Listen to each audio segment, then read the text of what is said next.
Bonjour et bienvenue sur le plateau de Batijournal TV. Nous sommes à Montpellier toujours et nous sommes sur le congrès national du bâtiment durable. Cet après-midi, nous allons parler maîtrise d'usage avec mes trois invités. On va voir comment associer les usages pour évidemment avoir des bâtiments plus durables. On va également parler de formation. Avec moi pour en parler, Monsieur Vincent de Sarasqueta. Est-ce que je l'ai bien dit ? Tout à fait, c'est parfait. Vous êtes responsable national de spécialité INSET et Montpellier et votre titre est un peu plus long et vous allez nous le dire.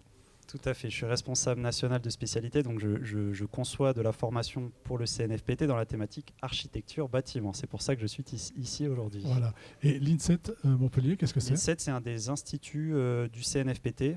Donc CNFPT, Centre national de la fonction publique territoriale. Donc c'est un établissement public qui a pour mission d'accompagner les collectivités territoriales dans leur mission de service public. Et donc nous faisons de la formation auprès des agents publics territoriaux.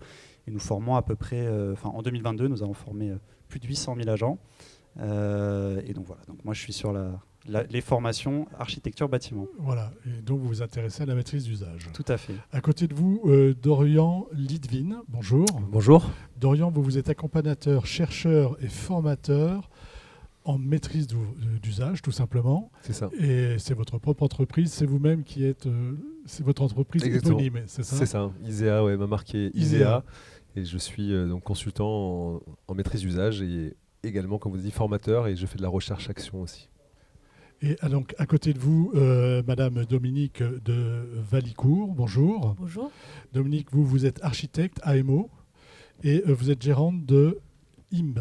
On prononce IMBE. Oui, on ne le prononce pas, ça ne se prononce pas. Institut méditerranéen de l'environnement. Institut méditerranéen du bâtiment et de l'environnement. Qu'est-ce que vous y faites ? Qu'est-ce qu'on y fait à cet institut ? On fait de l'assistance à maîtrise d'ouvrage sur l'aménagement et le bâtiment durable et de l'assistance à maîtrise d'usage aussi sur les bâtiments, de la recherche et de la formation.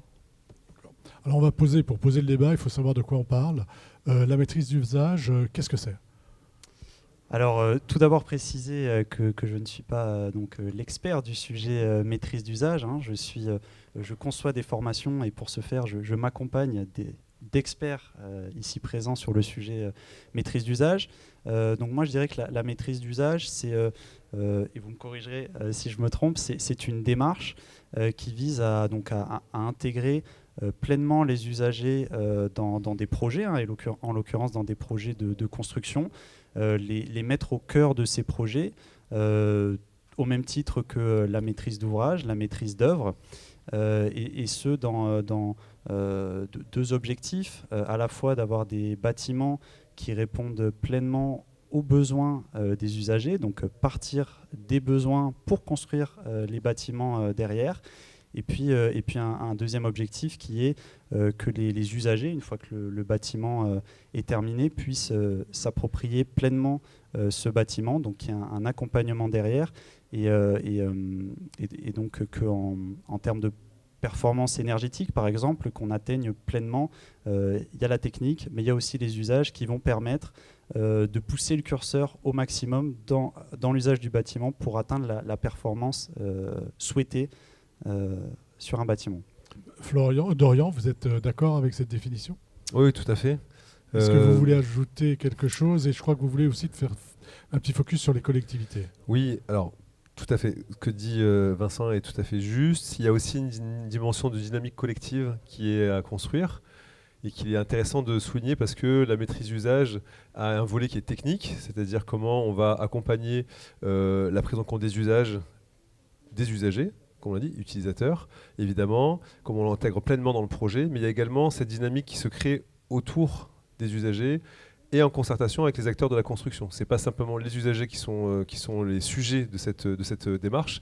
Il y a également les experts, la maîtrise d'ouvrage, il y a également la maîtrise d'œuvre, etc. Et le but, c'est de faire travailler ces personnes autour de la notion d'usager, d'usage et de dynamique collective, c'est-à-dire comment on prend aussi des décisions ensemble, comment on apprend en groupe à prendre des décisions, à travailler ensemble pour créer une dynamique sur le long terme. Et voilà, ça c'est un point qui est très important aussi. Ça implique un travail de concertation avec les futurs usagers ou les usagers ?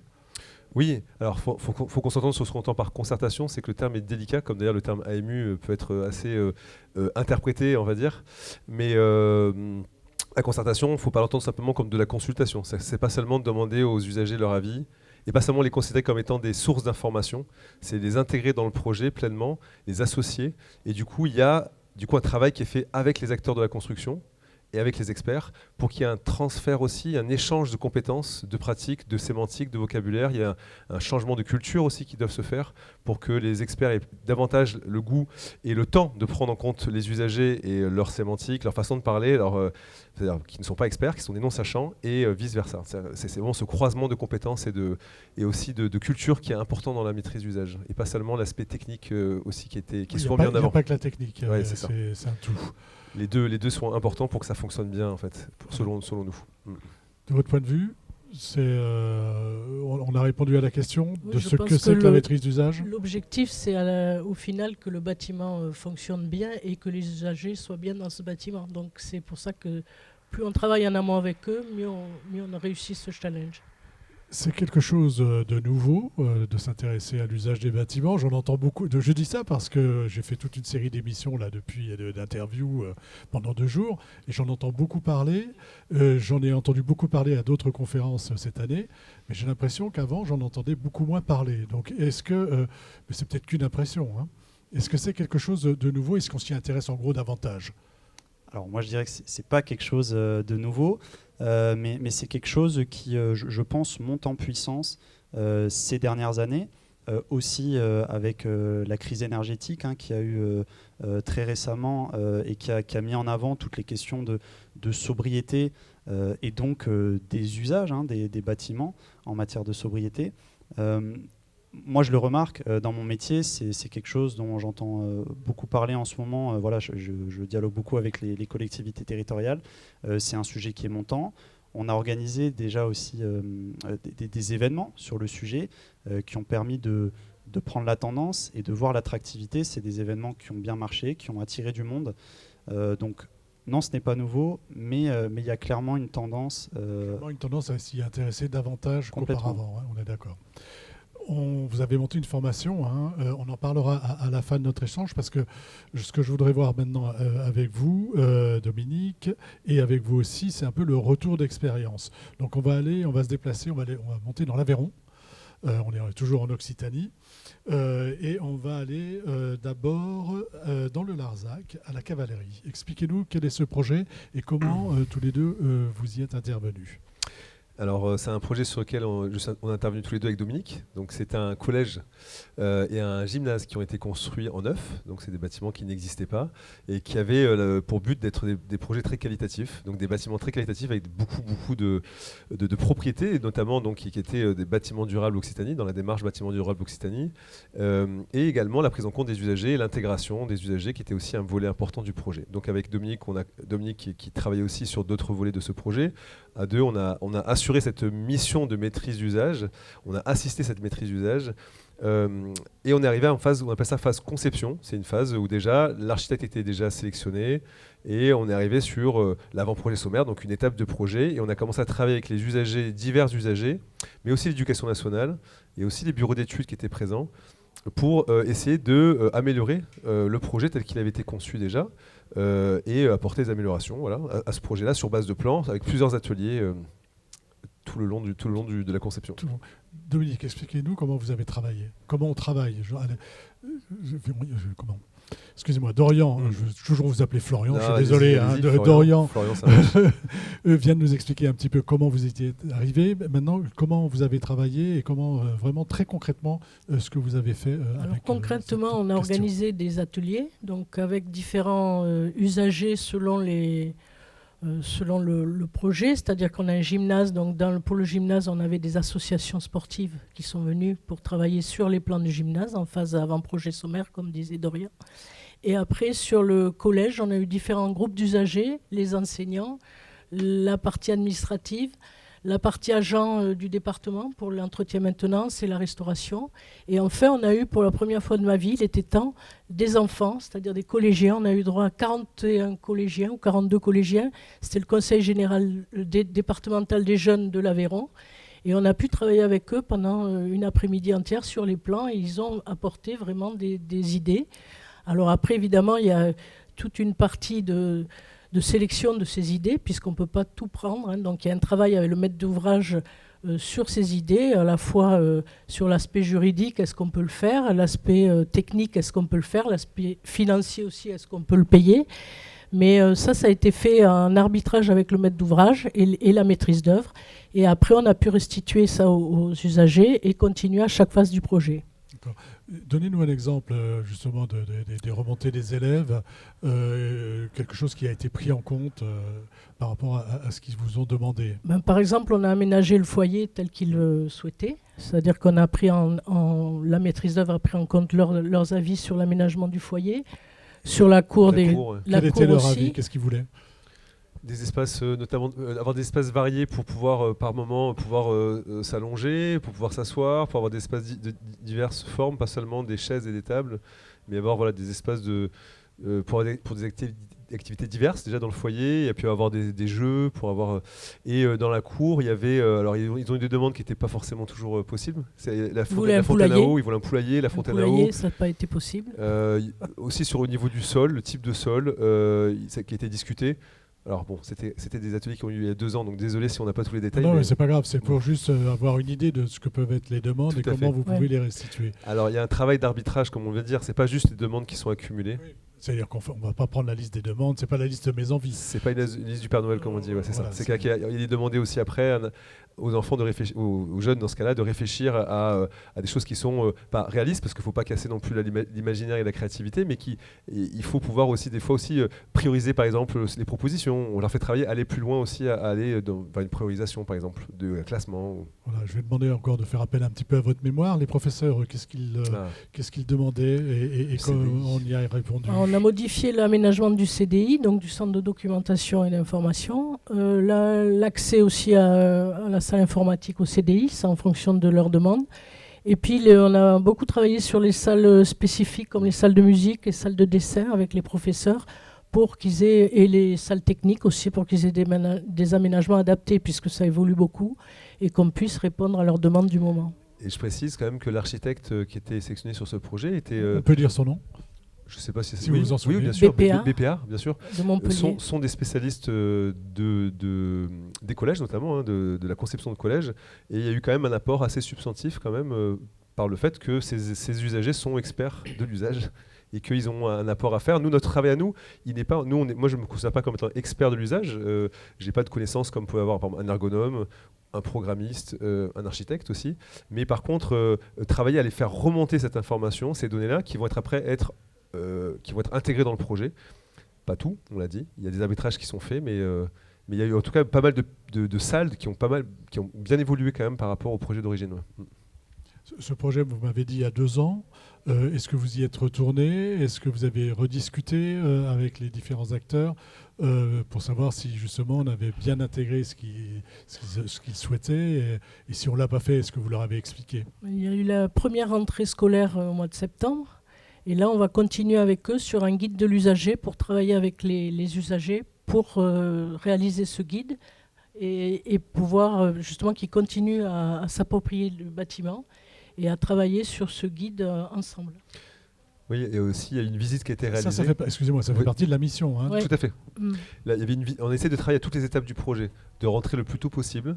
C'est-à-dire d'intervenir le plus tôt possible, on en parlera s'il faut, c'est là où la marge de manœuvre est la plus importante. Si on rentre en pré-programmation, comme on dit, c'est vraiment quand le projet est réfléchi, la phase stratégie. Alors que là, vous étiez déjà en conception. Là, on arrive en conception, donc c'est en aval déjà. Et là, quand on rentre en conception, c'est déjà bien, mais si on arrive à commencer cette démarche en pré-programmation, il y a encore plus de marge de manœuvre, et donc plus de place encore pour adapter le projet aux souhaits, aux idées et aux aspirations des usagers.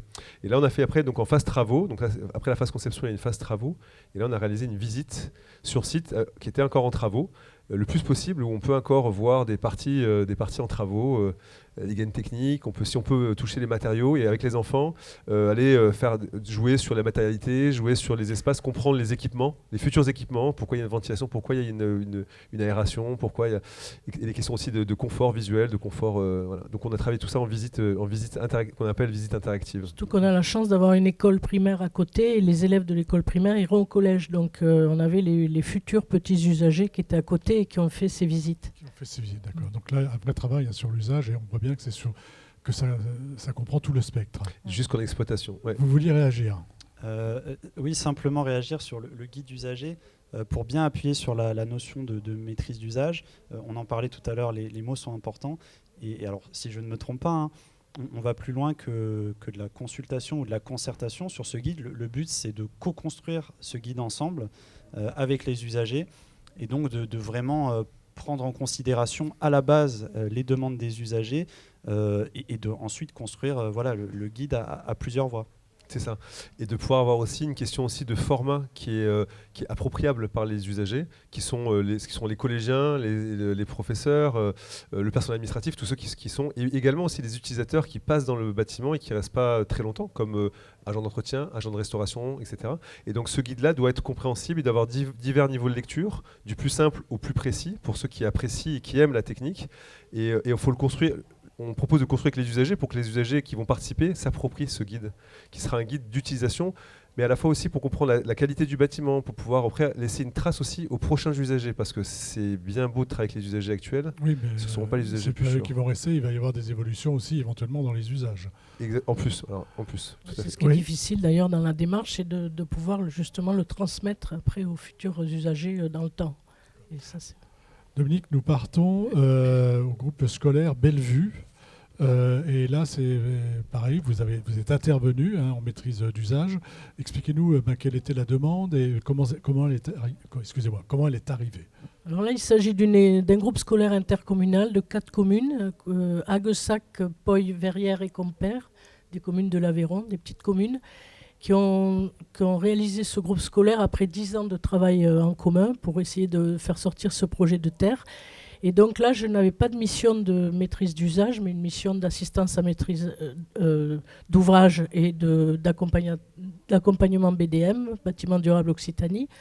Et donc là, ce sont les élus qui ont pris en charge cette partie de travail avec les usagers. Dès le démarrage, comme il y avait 2 anciennes écoles à Aguessac et à Verrières, on a travaillé avec les directrices des écoles, les ATSEM, les parents d'élèves, des représentants. Alors là, au début, on n'avait pas des enfants, mais les enfants sont venus à la phase conception. En phase conception, il y a eu tout un travail avec la maîtrise d'œuvre. Dès le concours, ils étaient dans la commission technique du concours. Puis, tout au long du projet en phase conception, jusqu'au choix du mobilier, aménagement des classes avec les enseignants et les enfants. Les enfants ont eu des visites après de chantier. Ils ont réalisé des mosaïques sur le mur avec un professionnel. Les tout petits ont fait des céramiques dans les sanitaires. Enfin, il y a eu tout un travail en phase chantier de réalisation de travaux, carrément avec les enfants. Et puis, il y a eu tout un programme pédagogique qui a été mis en œuvre par les institutrices, enfin les enseignantes, et en particulier les directrices, autour de ce bâtiment et de l'environnement. Et donc, ça a continué en phase usage. On a eu la chance d'avoir 4 petits films qui ont été réalisés, financés par la région Occitanie, de la genèse du projet jusqu'à la rentrée scolaire. Donc on a eu toutes les phases, toutes les étapes du projet. Et là, ça continue, puisque là, j'ai vu ce week-end, il y a eu 2 petites vidéos faites par les enfants sur l'usage du bâtiment, justement, comment bien utiliser le bâtiment. D'accord, là, on s'est vraiment approprié le bâtiment, on s'est vraiment, c'est vraiment les usagers qui ont défini avec les équipes, hein, évidemment, ce qu'ils voulaient, et les enfants sont vraiment partie prenante. Oui, tout à fait. Quand vous dites les usagers, ce petit film, par exemple, qui vient d'être réalisé, c'est des enfants qui expliquent comment ils utilisent leur bâtiment, c'est ça ? Exactement, en particulier pour le confort thermique d'été et d'hiver, quels sont les bons gestes à adopter dans le bâtiment. On se sert des enfants donc pour dire aux adultes, voilà ce qu'il faut soyez faire. malins. Voilà, d'accord. On va rester dans l'Aveyron, région qui est très riche et qui a encore des foirails. Et on est à La Guiole. Il n'y a pas que des foirails, aucun foirail à La Guiole. Là, on parle d'un marché aux bestiaux. Comment ça marche ? Alors là, on parle d'un projet qui est en cours, qui est déjà assez avancé, mais alors à La Guiole, donc la commune et aussi la communauté de communes, parce qu'il y a plusieurs services qui vont être proposés. Il va y avoir un gymnase, une salle polyvalente et et des halles pour divers événements liés au monde agricole, mais pas que. Ça peut être aussi divers et varié. Il y a aussi un pôle multiservice qui est attaché à ce site. Et donc c'est un site qui va être multiservice et qui aura pour vocation justement à croiser divers types d'usagers, divers types d'usages, des contraintes, des attentes. Et la commune souhaite faire de ce pôle vraiment une attractivité territoriale. Donc là, il y a vraiment un enjeu en plus territorial on parlait pour l'instant de groupes scolaires donc c'est un type d'occupation, un type de projet. Là, on parle d'un projet qui est territorial. Et donc, pareil, on a travaillé avec donc un groupe d'experts. On est 3 dans le groupement d'AMO, d'assistants à maîtrise d'ouvrage, pour venir, dès la phase pré-programmation, travailler avec, bien sûr, le maître d'ouvrage et les divers types d'usagers, les divers profils d'usagers, pour venir essayer de donner une orientation concrète au projet, encore plus ancré sur le territoire, quoi. Voilà. Donc là, tout le monde, donc on va avoir des profils très variés. Oui. Vous parlez des usagers. Je parle des usagers, oui. Oui. Là, on a fait un atelier. Les 2 ateliers à Mont étaient composés de plusieurs, on va dire, des collèges, si on peut dire ainsi, hein, avec associations. Il y avait même des personnes du clergé, l'enseignement, les commerçants, des agriculteurs. Il y a des professeurs de sport. Les personnes qui étaient là, est-ce qu'elles sont étonnées qu'on les interroge sur les usages? Ou est-ce que pour elles, finalement, ça paraît naturel maintenant est-ce qu'elles s'attendaient à être consultées sur les usages de ce bâtiment? D'accord. Alors, dans ce projet-là, pour l'instant, on était en très amont. Donc, on parlait encore à ce stade pas mal de valeurs, d'objectifs. On a abordé les usages aussi. Mais comme on est en amont du projet, on n'a pas encore toujours la capacité de se projeter, en tout cas, dans le bâtiment. On essaie, mais en tout cas, il y a un travail de projection qui... Plus on avance dans le projet, plus c'est facile de parler d'usage, dès qu'il y a des plans. Mais en tout cas, donc pour répondre à votre question, il y a une partie de la population qui est souvent assez agréablement surprise et étonnée et bien heureuse de pouvoir venir échanger et de pouvoir s'exprimer, en effet. On a, selon les dispositifs, des fois une facilité à faire venir à ce que des personnes participent. Dans d'autres dispositifs, c'est un peu plus difficile. Il faut pouvoir réinviter parce que c'est une sorte de temps. C'est quand même souvent les dispositifs participatifs comme ça, on ne peut pas les faire en 1 heure, ça prend du temps. Donc on est sur plutôt des 2 heures, des 3 heures, des fois même des journées entières, ça peut arriver. Et donc il y a des personnes qui peuvent accorder plus ou moins de temps. Mais en tout cas, en général, c'est quelque chose qui est assez bien accueilli. Vous avez travaillé sur le foirail, Dominique? Non. J'ai failli. Vous avez failli, mince. Mais tu es intervenu à l'AIEL en formation. Oui, je les ai formés, moi. Vous les avez formés. Je veux juste préciser un point aussi qui est important, c'est que dans les 2 projets, autant dans le projet qui est à la cavalerie comme à l'AIEL, on est sur des projets qui sont multi-collectivités territoriales. C'est des projets notamment au département où il y a le département donc, de l'Aveyron, conseil départemental de l'Aveyron pour le collège, qui a coopéré avec la communauté de communes selon les compétences. Voilà, il y avait Larzac et Vallée, c'est-à-dire la communauté de communes Larzac et Vallée. Ils ont coopéré, donc le département étant à la compétence et la responsabilité du collège, et la communauté de communes le gymnase, et ils ont coopéré, et c'est quelque chose qui a bien fonctionné et qu'il faut mettre en avant comme étant aussi dans ce type de projet, AMU ou pas AMU en tout cas, c'est intéressant ce partenariat. Dans le cas du foirail à l'AIEL, il y a aussi ce travail entre collectivités, quoi. Dominique, sur ces exemples que nous venons de voir, est-ce que vous voulez ajouter quelque chose sur la manière dont les choses ont été faites? C'est ce que vous, personnellement, vous en tirez aussi? Moi, je dirais que ça existe depuis longtemps, d'essayer de travailler avec les usagers, mais en tout cas, moi, en ce qui me concerne, je l'ai toujours fait, mais je le fais beaucoup mieux maintenant depuis que je connais Dorian, puisqu'il y a une méthodologie qui m'a amené, que je n'avais pas. Et c'est vrai que c'est aussi un travail d'animer, de récolter, de travailler sur les propositions. Et ça, je crois qu'on a beaucoup avancé là-dessus. Et c'est ce que m'a amené Dorian sur mes projets. Et je pense que je lui amène autre chose, donc ça va. Vous complétez. Voilà, exactement. Il y a l'expérience. C'est qu'en fait, l'assistance à maîtrise d'usage, c'est quelque chose qui est un peu polymorphe. Et d'ailleurs, on se fait une idée de ce que ça peut être. Et selon les personnes qui la pratiquent, on aura une tendance du coup. Quand on est assistant à maîtrise d'usage et donc qu'on intervient et qu'on prend en charge ces missions-là, on a notre métier d'origine souvent, qui n'est pas... L'AMU, c'est quelque chose qui s'est construit, on va dire, avec le temps. Et selon les profils qu'on a, on donne une certaine couleur à cette mission. Et donc Dominique, qui a une formation d'architecte et qui fait de la qualité environnementale et l'accompagnement de bâtiments durables, arrive avec une entrée. Moi, j'arrive avec une autre entrée qui est plutôt sens social, qui va être plutôt sur les questions de gouvernance partagée, sur les questions de dynamique collective, etc. Voilà, avec la méthodologie aussi, on se complète, et puis avec d'autres personnes sur le forêt, je collabore donc avec Green Attitude et d'autres, donc c'est le groupement, avec un programmiste, une personne, donc Emmanuel, qui est sur la question par exemple de qualité environnementale et également d'accompagnateur bâtiment durable. Et en fait, c'est la complétude aussi qui permet d'arriver à la mission. L'AMU en soi, lui, n'est pas forcément un acteur qui peut s'occuper de tout, des aspects techniques dont on parlait et des aspects de dynamique collective, c'est-à-dire qu'on est vraiment souvent en partenariat pour bien réussir. Oui. Je sais que vous en parleriez toute l'après-midi. Je vais être obligé de vous couper parce que j'aimerais qu'on aborde la formation, parce qu'on a compris, hein, c'est important aussi de se former à ces questions, parce que vous disiez par exemple que vous aviez une expérience, que vous l'aviez toujours faite et qu'aujourd'hui vous arrivez à mieux faire les choses. Donc on a besoin de se former. Vous avez mis en place une formation. Quelle est cette formation? Comment ça marche? Et c'est pour qui? Et pour quand le démarrage? Tout à fait. Alors effectivement, faire de la maîtrise d'usage, ça ne s'invente pas. Et ça va avoir des conséquences sur les métiers dans les collectivités territoriales, et notamment les métiers de la maîtrise d'ouvrage public. Et donc nous, la formation, elle a pour but de faire acquérir ces compétences aux chargés d'opération de construction, à la maîtrise d'ouvrage public. Donc des compétences en matière de pilotage d'un projet, tout ce qui va être la gestion du projet suivant les phases dans lesquelles la maîtrise d'usage ou la prise en compte des usages intervient.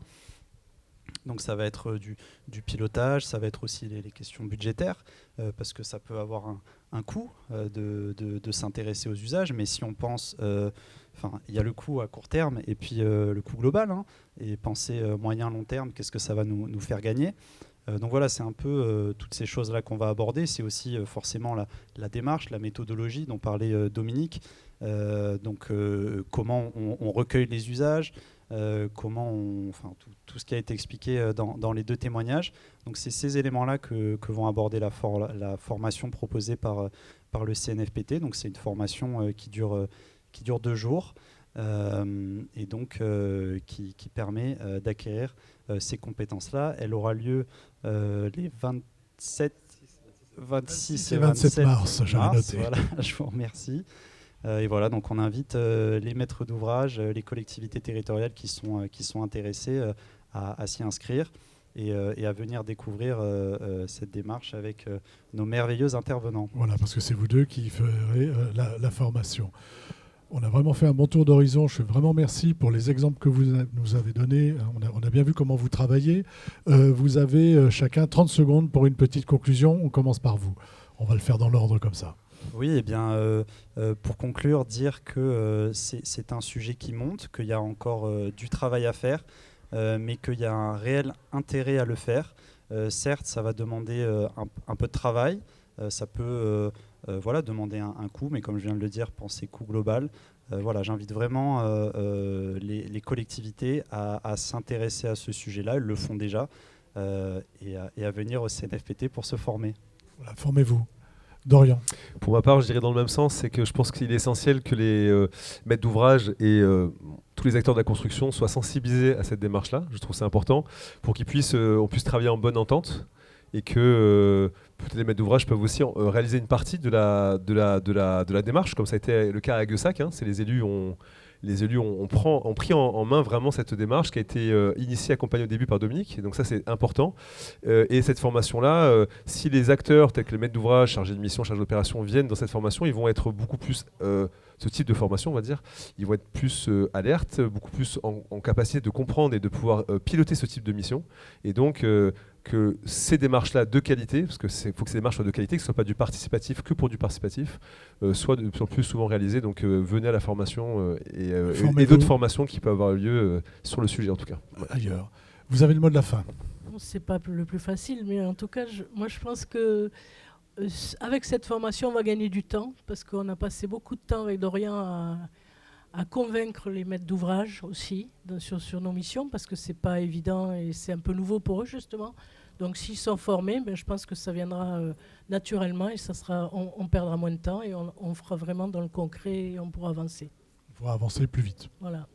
Merci d'être venu sur le plateau de Bâti-Journal TV nous parler des usages. C'était notre dernière ici au Congrès national du plan bâtiment durable. Et donc j'en profite pour remercier l'équipe de Bâti-Journal TV. Nicolas à la réalisation. Nicolas, merci, bravo encore. Victor, cheville ouvrière du plateau, et Oriane qui est restée à Montreuil, mais qui, je sais, nous a regardé attentivement et qui a organisé ce plateau. Merci à vous.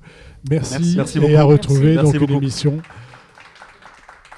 une émission à retrouver comme toutes celles que nous avons enregistrées ici sur notre site internet Bâti-Journal TV et sur les sites de nos partenaires que sont Planète Bâtiment et bien sûr le site du Congrès. Merci. Et là, vous pouvez y aller.